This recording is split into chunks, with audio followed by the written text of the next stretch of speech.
네, 오늘 말씀은 신명기를 통해서 주시는 하나님 말씀입니다. 신명기는 제2의 계명이라고 출애굽기에 이어서 두 번째로 주어지는 거듭하는 말씀이다, 이런 말씀이죠. 모세를 통해서 그 성경이 기록되었고요. 기록된 연대는 BC 1406년, 지금부터 3400년 전의 일입니다. 근데 지금 세상이나 그때 세상이나 별 다른 게 없어요. 이 말씀이 오늘도 살아 역사하시는 하나님의 메시지요. 저 여러분들이 듣고 지켜야 될 하나님의 분명한 지계표인 줄로 믿습니다. 광야 생활이 끝날 때의 즈음에 모세가 기록한 걸로 그렇게 기록되고 있습니다. 특별히 신명기서를 읽고 있는, 신명기서의 말씀을 듣고 있는 그때 이스라엘 백성들은 누굽니까? 바로 NG세대예요. NG세대, New Generation, NG. 새로운 세대들이에요. 왜냐하면 광야에서 하나님 원망하고 불평한 사람은 다 죽었어요. 20세 이상으로 태어난 사람 중에서 40년이 지났으니까 60세 이상은 다 죽은 거예요. 남아있는, 광야에 남아있는 사람들은 이제 출애굽의 역사와 또 하나님의 크신 뜻을 잘 모르는, 율법을 뭐 듣고 보고 배웠지만은 그럼에도 불구하고 모세가 이제 요단강 저 건너편에서 모압 땅 근처에서 이쪽 여리고성을 바라보면서, 이 땅을 바라보면서 너희들이 들어갈 때가 절 땅인데 나는 못 들어가지만은 내가 너희들에게 다시 부탁한다. 하나님께서 말씀한 신명기의 이 십계명, 신명기의 말씀을 다시 한번 잊지 말고 너희들이 그렇게 꼭 살아가라고 말씀합니다. 그래서 그 신명기서의 내용에 보면은 선민으로서 하나님께 택함받은 백성들의 자세, 은혜 받은 백성들의 자세를 말씀합니다. 하나님께서 너희를 택하셨으니, 출애굽을 시켜주셨으니 너희는 불순종하지 말고 순종해서 저 가나안 땅에 들어가서 복을 받으며 살아라. 불순종하면은 너희가 저 애굽 사람들이 받은 재앙, 이방인들이 받은 재앙을 너희들도 받을 것이고 너희들도 사망의 길을 걷게 될 것이다, 그렇게 말씀했습니다. 신명기 8장 2절에 보니까 하나님께서 당부하십니다. 같이 보겠습니다. 시작. 내 하나님 여호와께서 이 40년 동안에 내게 광야의 길을 가르치셨을 기억하라. 이는 너를 알지시며 너를 시험하사 내 마음이 원하든지 그 명령을 지키는지 지키지 아니하는지 알려 하시느니라. 네, 하나님께서 이 40년 동안에 내게 광야길을 걷게 하셨다고 그랬어요. 저 신명기에 나오는 저 40년은 저 때도 40년이고 지금도 40년이에요. 사람이 30세에 결혼을 하든지 직장에 들어가죠. 그래서 70에 은퇴를 합니다. 그건 물론 교회의 얘기예요. 세상은 62세면 은퇴를 합니다. 명퇴를 합니다. 더더욱 지금 55세면 웬만한 공무원들은 다 은퇴를 합니다. 그리고 자기의 정년을 채우지 못하고 옷을 벗는 군인들과 공무원들과 많은 사람들이 있습니다. 그런데 하나님께서 저 40년을 말씀하시면서 네게 40년의 광야의 생활을 걷게 하신 것을 기억하라. 이것은 너를 낮추시고 시험하시며 네 마음이 어떠한지를 알려 하시느라고 그랬어요. 오늘 우리가 남은 인생 살아가는 동안에도, 남은 40년의 삶의 이 모든 인생에도 우리가 순종하면 복을 받고, 하나님께 순종하지 못한다면 죽음을 면치 못한다는 사실을 꼭 기억하라는 것입니다. 이것이 모세가 120년을 살면서 120년 채우기 전에 이 성경을 기록했으니까, 광야생활 40년 끝날 때니까 120살이 되기 전에 이걸 기억하면서 나는 저곳에 들어가지 못하지만은 너희들이 들어가는 저곳에는 꼭 순종해야 복을 받는다, 이 사실을 말씀하고 있는 거예요. 그리고 신명기 8장 11절에 보니까 선민으로서, 은혜 받은 백성으로서 지켜야 될 그런 법이 나옵니다. 십계명이 나오고 여러 가지 율법과 규례들이 쭉 나옵니다. 그리고 모세의 마지막 당부와 축복의 말씀이 신명기 33장에 나옵니다. 성경에 보면은요, 성경책을 읽어보면은 그 한 사람, 위대한 모세, 그다음에 여호수아, 요셉, 솔로몬은 한참 재밌게 읽다 보면 어느 순간에 24장의 성경이 딱 끝나요. 그 사람 뭐예요? 그 사람이 죽습니다. 모세는 대단한 사람이요. 출애굽기에 나오죠. 신명기에 나오죠. 다른 사람들의 인생은 몇 절 나와요? 한 장에 나와요? 24장 나와요? 여호수아 전차에 여호수아가 나와요? 그런데 모세는 출애굽기와 신명기에 나오는 아주 위대한 주의 종, 대표적인 종입니다. 그런데 모세도 결국 신명기에서, 출애굽기에서 마지막 숨을 거두는 장면이 나옵니다. 인생은 이렇게 짧을 거예요. 장수로 말하면 54년 같네요. 책 한 권도 안 되는 인생이 여기 기록되어 있어요. 그래서 모세가 당부하는 겁니다. 너희처럼, 여수누나 너희처럼 복받은 백성이 어디냐? 하나님께서 하늘 구름을 타시고 너희들의 기도를 들으시려고 하늘에서 내려와서 너희들을 불꽃 같은 눈으로 지키신 그런 신이 어디 있느냐? 너희들은 복받았다. 염려하지 말라. 너희들은 복받은 자라고 그렇게 마지막 당부하면서, 그러니 복받은 자로서 순종하며 살아라 그렇게 말씀합니다. 오늘 말씀은 이러한 선민, 은혜 받은 백성들, 은민, 또 오늘 우리 성도들이 가져야만 되는 그러한 자세에 대해서 말씀하고 있습니다. 오늘 우리 성도들이 가져야 될 자세가 몇 가지 나와 있습니다. 첫 번째, 오늘 3절에 말씀하시기를 우리 성도들은 우리의 삶에서 우상을 제거하라고 말씀하고 있습니다. 오늘 여러분의 우상은 무엇입니까? 우리의 아이돌, 우상은 무엇입니까? 우상이라는 것은 한마디로 말해서 하나님보다 더 사랑하는 것이죠. 여러분이 하나님보다 더 사랑하는 게 뭡니까? 자식을 더 사랑합니까? 강남에 가니까 어떤 젊은 엄마들이 좋은 대학교 나와가지고 이미 좋은 대학교 나와가지고 돈 있으니까 1년에 5천만 원 하는 유치원에 보내더라고요. 1년에 등록비가 5천만 원이에요. 유치원이. 근데 엄마들이 텐트 치고 가가지고 번호표를 뽑고 그것도 당첨이 되어 거기 들어갈 수 있어요. 강남에. 그 유명한 유치원에 들어가려면. 근데 자식에게 투자하는 건 좋지만 그렇게 투자하는 이유는 뭐예요? 인간의 욕심이죠. 남을 앞장서고 싶고 남보다 잘 되고 싶은 어떤 그런 명예욕에 근거한 자식사랑이라면 그것은 지나친 우상이 될 수도 있다는 것입니다. 그리고 우리가 돈을 사랑한다. 세상의 성공과 명예를 위해서. 요즘은 시대가 어떤 시대가 됐냐고 제가 5대 그룹 안에 다니는 사람 물어봤어요. 면접관한테 물어봐서 요즘은 어떤 사람을 보십니까? 했더니 목사님 요즘에는 스펙을 보지 않습니다. 요즘에는 인성을 봅니다 그러더라고요. 토익 토플 900점 많이 봐도 그런 사람 뽑지 않는다고 그러더라고요. 그리고 인턴상으로 뽑아가지고 유명한 하버드니 예일이 아이비리그를 나오고 유수한 스카이를 나오고 그래도 인성이 안 좋으면 다 골라내가지고 다 제거시킨다고 그래요. 살아남는 사람은 인간성 좋은 사람, 삶에 그 정이 느껴지는 그런 사람들, 같이 어울릴 수 있는 그런 사람들이 필요한 시대가 되었다고 말합니다. 근데 우리는 돈을 위해서 무조건 공부, 무조건 이런 스펙을 찾는 일에만 다한다면 그것도, 그 돈도, 그 명예도 하나님보다 더 사랑하는 것이 된다면 그것도 우상이라는 거예요. 또 어떤 사람은 명예를 위해서 그 금배지를 잡고 싶어가지고 그 진급하고 싶어가지고 가진 수단을 쓰였어요. 어떻게 하면 내가 와이로를 써가지고 죄송합니다. 그런 촌지를 써가지고 어떻게 하면 이렇게 비벼가지고 내가 살아남아 볼까? 누구를 만나면 내가 주를 더 털 수 있을까? 이런 마음을 가지고 있는 사람들이 세상에 많은 모양이죠. 그렇다면 그것은 하나님보다 더 사랑하는 것이 된다면 그래서 하나님 방법으로 해결하지는 않죠. 하나님 잠깐 가만히 계세요. 내가 잠깐만 나 성공하는 거죠. 하나님 가만히 계세요. 이렇게 하나님을 뒷방신세로 만들어버리는 이런 것이 있다면 이것은 우리의 우상이 되겠죠. 그리고 우상이라는 것이 무엇입니까? 하나님의 은혜를 저버리는 행위입니다. 하나님의 은혜를 저버리면 어떻게 됩니까? 우리가 세상 사람들처럼 되는 것이죠. 내가 잘해서 성공했지.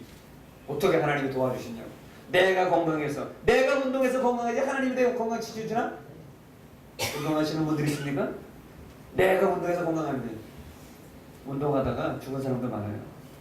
운동하다가 전신마비에 걸려가지고 수영장에서 수영해서 목 부러져가지고 그분 간증도 듣고 그분 내 간증도 읽어보려고 책을 주문했는데 세상이 그게 다가 아니에요. 하나님이 지켜주신 거예요. 하나님이. 그것을 우리가 알아야 되는데 하나님의 은혜를 잊어버리면 망나니 같은 사람이 돼요. 그리고 우리의 우상이 무엇입니까? 그것은 우리의 영육을 파괴시키는, 파멸시키는 그런 행위가 바로 우상숭배입니다. 바로 하나님을 떠나는 것이죠. 오늘 1절부터 3절에 하나님께서 말씀하십니다. 그 제단을 너희가 가나안 땅에 들어가면은 그곳에 사는 사람들의 것을 제단을 헐어버리고 주상을 깨뜨려버리고 아세라상을 찍어버리고 세상에서 복준다고 하는 그 모든 조각한 신상들은 찍어서 그 이름을 멸하라 말씀합니다. 우리가 하나님보다 사랑하는 거, 하나님의 은혜를 저버리는 거, 하나님을 떠나는 거, 그것은 바로 영육을 파멸시키는 행위고 그 사람은 어디로 가느냐? 지옥으로 갑니다. 지옥으로. 많은 사람들이 말합니다. 목사님 지옥이 어디 있어요? 지옥에 가보셨어요? 지옥이 없다고 말하는 분들, 어떤 사람은 천국도 별로 관심이 없어요. 여기가 천국이지요. 어디가 천국입니까? 우리 예수 믿는 사람은 예수 잘 믿으면 천국 가고 복 받고 예수 안 믿고 주님 부인하면 지옥 가서 고생하는 거, 이걸 우리가 꼭 명심해야 됩니다. 이런 의식이 없으니까 종말론적인 신앙이 없으니까 세상 사람들하고 똑같이 사는 거예요. 여기가 마지막인 것처럼 살아야 되는데 지나면 뭐 죽어봐야 알지. 그래 한번 죽어보세요. 죽어서 저승사자가 와서 무서워가지고 지옥으로 데려가는지 천사가 와서 찬양하면서 할렐루야 찬송 부르면서 주님께 가는지. 아까도 우리 찬송했어요. 이것이 나의 간정에 유연한 찬송이었어요. 숨쉴 때 하는 말 주님께 감사하세요. 찬송했어요. 우리 마지막에 이 세상 떠날 때 찬양하고 숨쉴 때 하는 말 이것이었어요. 이 세상 떠날 때 우리가 무슨 찬양할까요? 제가 수요 예배 때 말씀드렸어요. 이 세상 떠날 때 우리가 무슨 찬양해요? 성경 목록과 외우고 가시기 바랍니다. 창세기 출애굽기 레위기 민수기 신명기 여호수아. 왜요? 우리 주님의 교회는 뭐가 틀립니다. 우리 장로님 기도하신 대로 우리 주님의 교회 일반 세상에 있는 그런 조직 교회 그런 교회들 같았다면은 우리가 특징이 없겠죠. 우리 하나님 세우신 좋은 교회, 좋은 성도가 되려면 마지막 떠날 때도 목사님 제가 이제 마지막 숨을 거두기 전에 마지막으로 찬송 한 곡 좀 부르고 가겠습니다. 뭔데요? 성경 모르고 한번 해고 가겠습니다. 그래 한번 해보세요. 그래서 못 부르면 우리가 마저 불러드리고 천사가 와서 하늘 서답해서 천국에 올라가야 그게 진짜 신앙생활이지. 우리가 뭐 이 세상에 무슨 미련이 있다고 뭐 여기서 뭐 100년 120년 사실 거예요? 뭐 100년 200년 사실 거예요? 하나님 떠나갈 때 우리가 우리의 영혼이 천국하고 그래서 하나님께 칭찬받는 그런 아름다운 인생을 사는 저와 여러분들 되어야 되겠죠. 성도의 자세, 우상을 제거하는 거예요. 우리 인간적인 모든 것을 제거하는 거예요. 두 번째로 우리 성도의 자세가 무엇입니까? 오늘 5절에 말씀하시기를 바로 하나님이 택하신 곳으로 나아가는 것입니다. 하나님이 택하신 곳이 어디예요? 교회입니다. 교회. 오늘 여러분들은 참 선택받은 하나님의 은혜의 백성들입니다. 그 멀리서 주님 옆에 나오시는 거 보면 참 신기해요. 하나님이 보내주시지 않으면 여러분이 올 수가 없어요. 여러분의 믿음이 참 좋아진 거예요. 여러분 믿음이 있으니까 이 교회에 하나님이 택하신 곳에 나왔어요. 의령에서도 오시고 제가 의령을 갑자기 지도로 봐요. 얼마나 뭔가 의령에서도 오고 창원에서도 오고 대구에서도 오고 대전에서도 오고 서울에서도 온 줄로 믿습니다. 앞으로도 오시고 제주도에도 오시고 그런 교회 하나님이 택하신 교회로 나아가는 것이 성도의 자세라고 말씀합니다. 교회라고 하는 것이 무엇입니까? 교회는 하나님의 이름이 계신 거예요. 계신 거죠. 여러분 하나님은 누구십니까? 우리가 잘 아는 대로 우리의 생사 화복을 주관하시는 분이십니다. 우리를 죽이시기도 하고 살리시기도 하고 우리를 망하기도 하시고 부하기도 하시는 것이 하나님이신데 그 하나님을 믿지 아니하고 내 힘으로 살아보려고 내 힘으로 버텨보려고 안 돼요. 하나님의 능력으로 버텨야 돼요. 하나님의 능력으로 이기는 사람만이 자기를 이기고 세상을 이길 수 있는 것입니다. 교회는 무엇입니까? 바로 하나님이 택하신 곳이죠. 하나님께서 정하여 하나님의 이름을 주시는 곳이에요. 구약에는 이것을 성막이라고 불렀어요. 성소라고 불렀어요. 또 솔로몬이 성전을 지었을 때 이것을 성전이라고 불렀습니다. 하나님의 법궤가 있는 곳, 하나님의 말씀이 계신 곳, 그것을 바로 택하신 곳 성전이라 교회라고 부른 것이죠. 또 신약에 와서는 예수님께서 당신의 몸을 찢으시고 피를 흘리시면서 자신의 몸을 교회라고 자신의 몸을 성전이라고 우리에게 불러주셨습니다. 오늘 우리는 누구입니까? 주님의 몸된 지체들이죠. 주님의 살과 피를 먹은 한 피바다 한 떡을 먹고 한 지체와 자매된 하나님의 지체들로서 서로 연결되어서 오늘 여기에 나와 있는 것입니다. 여러분 성공적인 인생을 살고 있는 것입니다.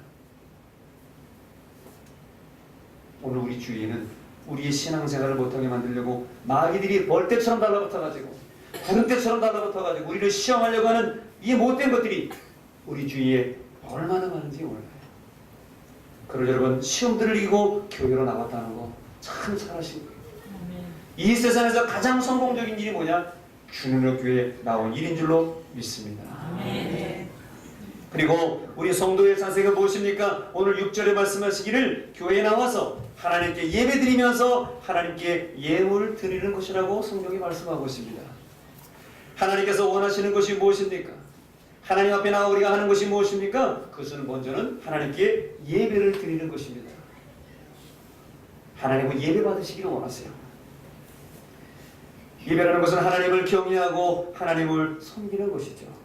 그래서 신명기 10장 12절에 우리에게 이렇게 말씀합니다. 같이 한번 읽어보겠습니다. 시작. 이스라엘아 내 하나님 여호와께서 내게 여호와께서 하신 무엇이냐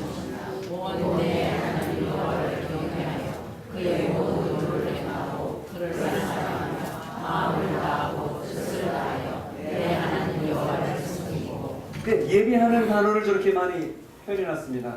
하나님께서 요구하는 게 뭐냐? 하나님께서 뭘 요구하세요? 하나님 경외하는 거, 섬기는 거, 예배하는 걸 하나님이 원하신다는 거. 하나님 우리에게 청구하신다는 것이죠. 그래서 도를 행하고 그를 사랑하고 마음을 다하고 뜻을 다하여 내 여호와 하나님을 섬기고 예배하는 것이라고 말씀하고 있습니다.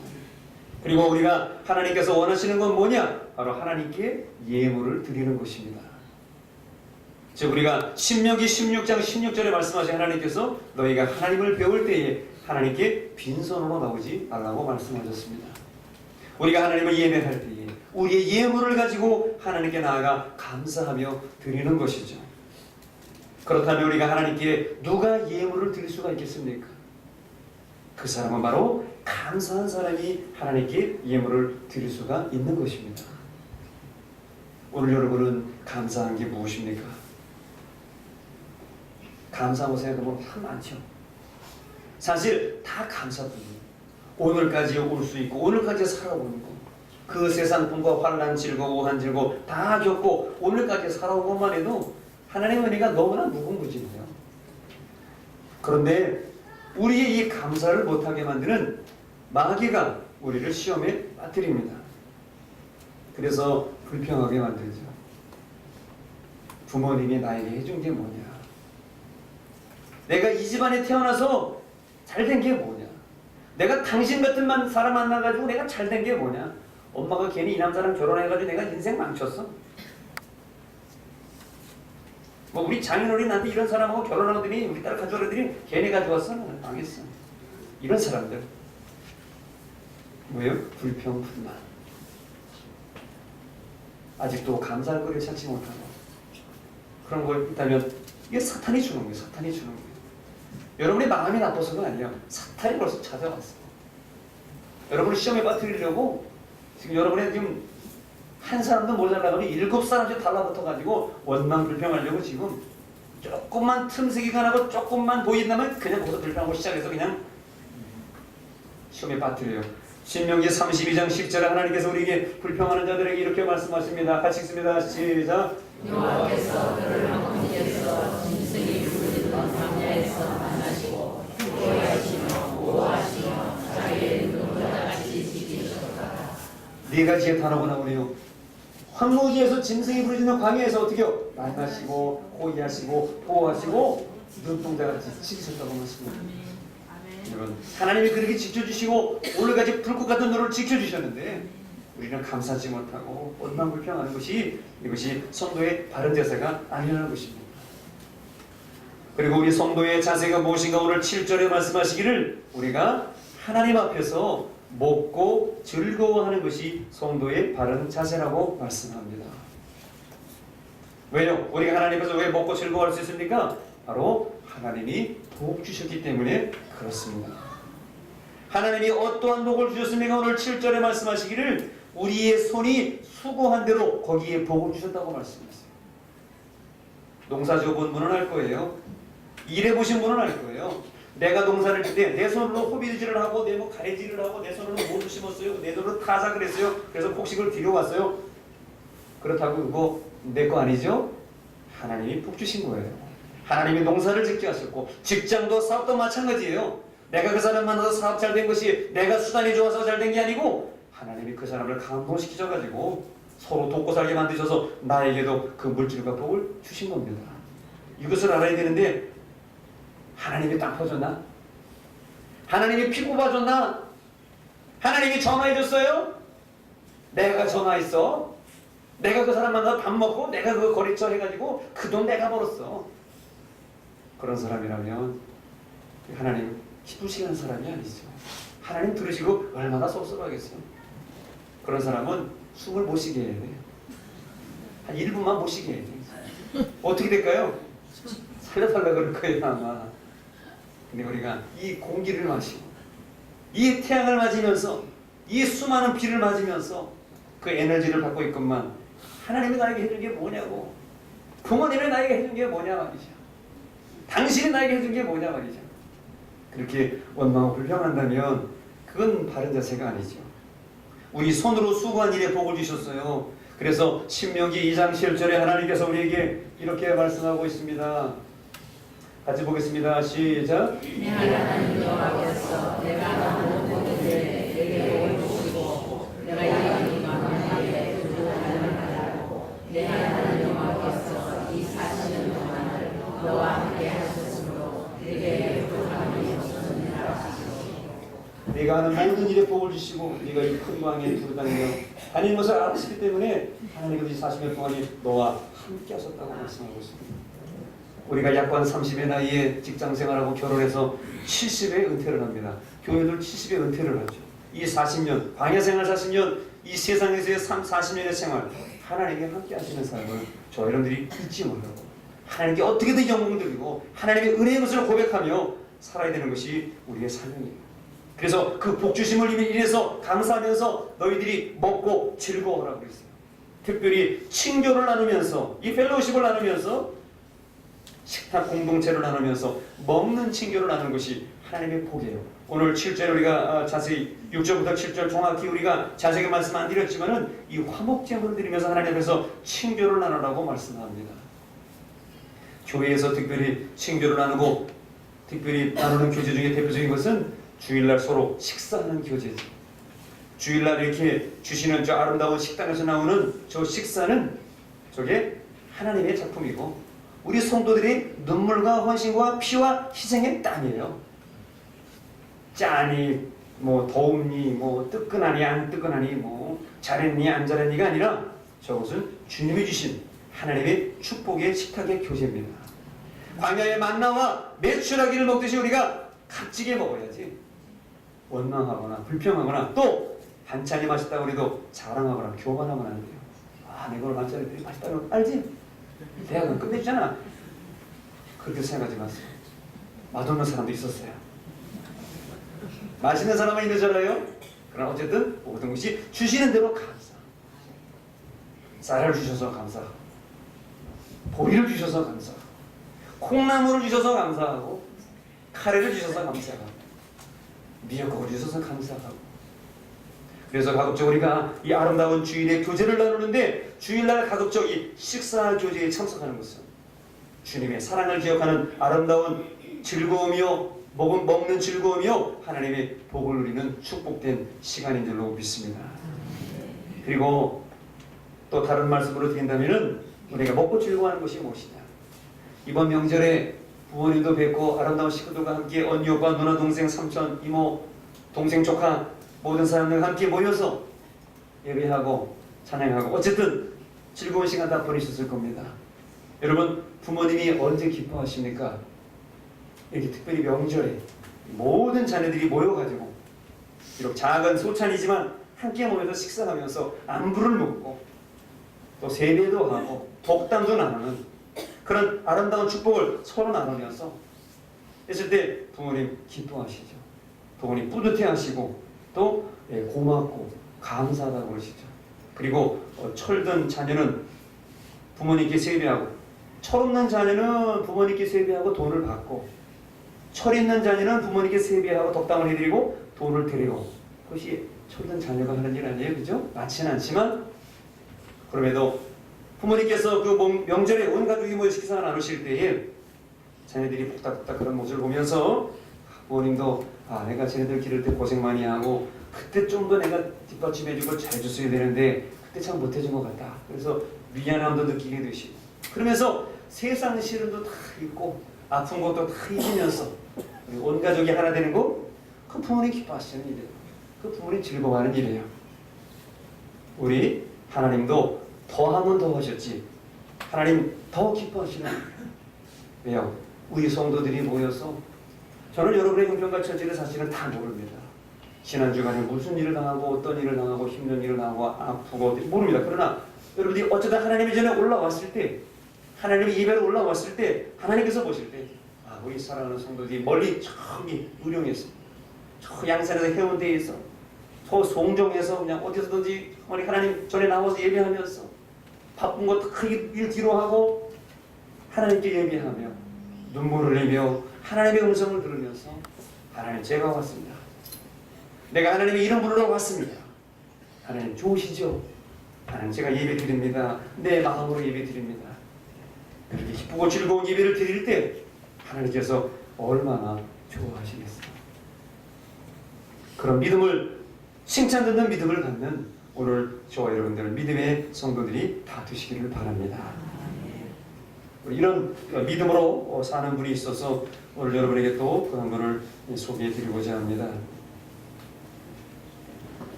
충청북도 보은군 구병리에서 출생하시고 또 4대 독자로 태어나서 아버지가 60세에 낳았다고 하는 우리 김상호 장로님의 간증입니다.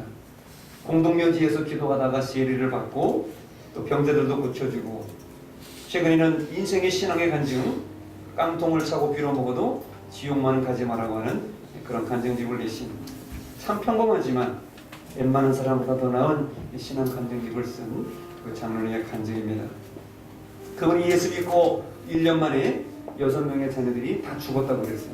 세상에서는 저주받고 예수 믿으니까 니네 집안이 안 되자는 그런 손가락질을 받으면서 무속 신을 심기는 그 동네에서 비웃음거리, 조롱거리가 되었는데 그 6자녀를 모두 잃고 마지막 그 아들의 무덤 앞에서 통곡하며 뭐 책에 보면은 그 아들의 몸을 막 때리고 막 찍어버렸다고 그러는데 얼마나 기가 막히게 그랬는지 모르겠습니다만은 그런 무덤을 통곡하다 기절해가지고 천상의 세계에 올라가서 천사가 보여주는 주님이 보여주시는 환상을 본 그 간증이 그 책에 기록되어 있습니다. 그 장로님의 간증에 보면은 먼저 그 장로님이 기절을 해서 천상에 들어갔는데 어둠의 세계, 지옥의 세계에 먼저 들어가서 보게 되었다는 거예요. 지옥에 들어가게 되는데 지옥으로 가는 길에 보니까 넓은 길이 있고 좁은 길이 있더라는 거예요. 근데 사람들이 다 넓고 편한 길로 그냥 막 이렇게 걸어가더라는 거죠. 사람들이. 왜? 같이 가기 좋으니까 넓은 길로 사람들이 신장로로 가는. 근데 천국 가는 길은 얼마나 좁은지 험하고, 근데 천국 가는 좁은 길로 가는 사람들이 별로 없더라는 거예요. 왜요? 가기 힘들잖아요. 옛날에 신장로 닦아가지고 그 아스팔트 가기 전에 그 옛날에 신장로 그거 돌 있고 그런 게 다녀보셨죠? 여름에 비 오면 물 튀기지, 겨울에 눈 있으면 넘어지지. 그런 비포장도로, 그 천국길이 비포장도로처럼 느껴지고 마치 지옥으로 가는 길은 익스프레스 고속도로처럼 느껴지더라니까 사람들이 다 글로 가더라는 것이죠. 근데 그 유황불 속에 파고 들어가고 있는 그 유황불 속에서 자신의 우리 김상호 장로님의 아버지를 만나게 되었다는 거예요. 근데 아버지를 그 유황불 속에서 만나는데 너무나 안타깝더라는 것이죠. 그러면서 그 아버지가 묻더래요. 상호야, 여기는 어쩐 일로 왔냐? 죽어서 왔냐? 저 죽어서 온 건 아니고요. 지옥을 방문하러 왔습니다. 상호야, 내가 이곳에 있어 보니까 여기는 유황불 타는 이곳은 사람 살 데가 못 된다. 너는 나중에 이곳에 오면 안 된다. 그렇게 아버지가 얘기해 주시면서 세상에 네가 다시 내려가거든 남은 형제들에게 우상이고 뭐고 다 버리고 하나님 앞에 나가라고 그래. 네가 세상에 나오든 꼭 형제들을 전도해야 된다. 아버지와 마지막 작별 인사를 하면서 아버지 걱정하지 마세요. 네 아버지 하면서 아버지를 부둥켜 안고 울면서 그렇게 마지막 인사를 나누고 지옥에서 유황불 타는 지옥에서 나왔다는 거예요. 이제 다음에 천사가 빛의 세계로 천국의 세상으로 천상의 세계로 이제 안내해서 들어가는데 아까 봤던 것처럼 천국 가는 길은 너무나 좁은 길이라는 거예요. 가는 사람들도 별로 없고 근데 사람들이 그 천국 길을 걸어가는데 그 좁은 길을 걸어가는데 땀을 뻘뻘 흘리면서 그 천국에 가는 길을 올라서 이렇게 산 넘어 고개 넘어가듯이 한 걸음 한 걸음 이렇게 앞만 보고 넘어가더라는 거예요. 장로님도 함께 그 좁은 길 천국 길을 함께 땀을 흘리며 함께 걸어갔다는 것이죠. 그렇게 힘들더래요. 열심히 걷다 보니까 드디어 산 정상에 오르게 되었습니다. 눈을 들어 산 너머 저 펼쳐진 광경을 보니까 저 너머에 황금으로 된 성이 보여요. 그리고 그 성 주변에 강이 있어요.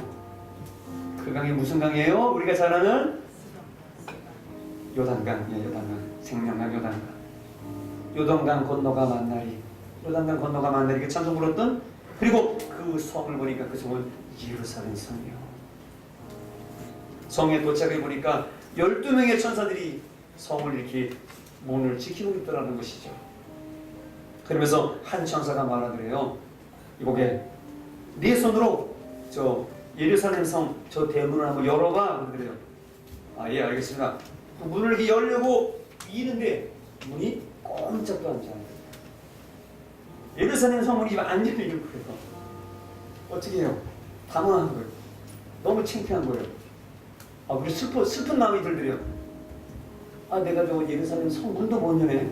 근데 문이 워낙 큰 문이고 쳐다보니까 막 끝이 보이지 않을 정도 높은 문인데 그 문을 여니까 인간적으로 열리겠습니까? 잘 안 되죠. 그랬더니 천사가 이렇게 말을 하더래요. 이 문은 이 천국 이 예루살렘 성문은 믿음의 문이라고 합니다. 믿는 사람이 이 대문 앞에 서게 되면은 알아서 자동으로 열리는 자동문이라는 거예요. 그 얘기를 들으니까 더 뜨끔한 거예요. 아, 내가 믿음이 없나? 나는 저 문을 열 수가 없네. 그러나 믿음 없는 사람이 와서 열려고 하면은 아무리 애를 써도 문은 꼼짝도 하지 않습니다.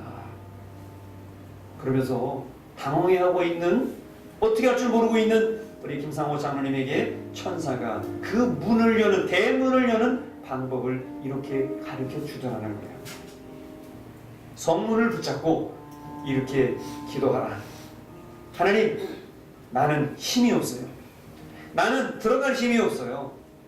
문을 열 힘이 없습니다. 주님, 예수님 도와주시옵소서. 그들이 정말로 주님 이름으로 기도했더니 그 예루살렘 성 대문이, 큰 대문이 스르르 열리더라는 거야. 그래서 그 예루살렘 성문 앞에서 그 장로님이 그렇게 깨달았다는 거예요. 아, 내게 있다던 믿음도 내게서 생긴 것이 아니고 하나님으로부터 그 믿음이 왔다는 사실을 거기 천국에 가가지고 처음으로 깨달았다는 거예요. 그러더니 잠시 뒤에 그 밝은 빛 가운데서 자기보다 먼저 간 예수 믿고 그 1년 안에 죽은 그 6남매가 나타나더래요. 아빠, 아버지. 애들이 달려오는데 너무나 기뻐서 서로 부둥켜 안고 눈물을 흘리면서 그렇게 안아줬다는 것이죠. 슬픔에 쌓여서 자식들을 먼저 보내고 슬픔을 있는 가운데 자녀들이 아빠에게 이렇게 말하더라는 거예요.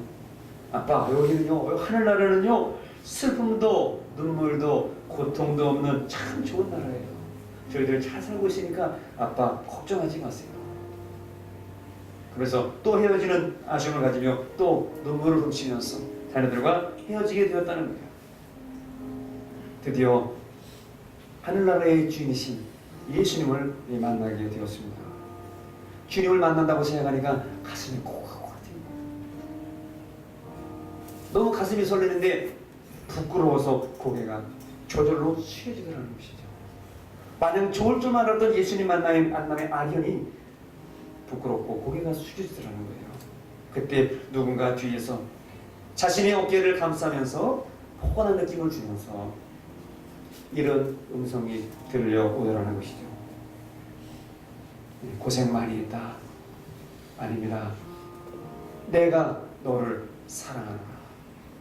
그 음성을 듣는데 그 장로님의 눈에서 자신도 모르게 뜨거운 눈물이 흘러내리더라는 것이죠.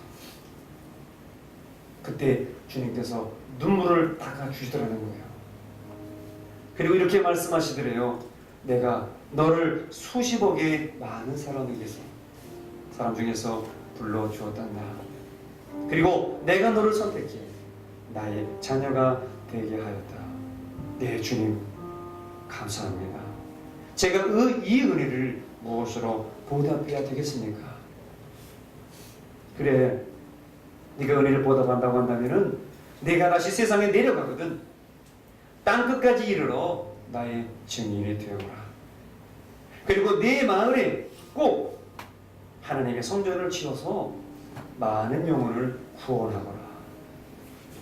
네, 주님, 내가 내려가거든 내 생명 바쳐 주님의 말씀을 따르겠습니다. 그렇게 주님께 인사를 드리고 나왔어요. 주님 뵙고 나왔어요.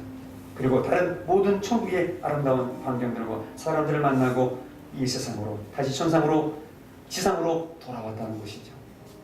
꿈에서 깨어보니 너무나 놀라운 그 모든 삶이, 천국과 지옥의 삶이, 주님 만난 그 기쁨이 너무나 놀랐어. 그때부터 장로님의 인생은 180도 달라지게 되었다는 거예요. 이제 우리 모든 삶의 스타일, 모든 삶의 초점이 주를 위한 삶으로 바뀌었다는 것입니다. 기도도 잘할 줄 몰랐지만은 금식 기도를 했고요. 전도할 줄도 잘 몰랐지만은 자기 가족들에 있는 무당인 자기 가족들을 전도했고요. 또 지나가는 스님들을 전도하면서 그들이 예수 믿게 했다는 거예요. 그리고 그 촌에 마을에 교회가 없었는데 교회 가려면 2시간씩 가야 되는데 자기 마을에 교회를 지었고요. 그리고 그때부터 선교를 하기 시작했다는 것입니다. 그리고 그 장로님은 지금도 그 충청도 보은 장날에는 전도지를 주면서 노방 전도를 지금도 하고 있다는 것입니다. 우리 사랑하는 성도 여러분, 여러분은 지금 어디를 향해서 달려가고 있는 것입니까? 성공, 돈, 명예, 자식 자랑? 뭐 주님께 더 받을 게 있어서요?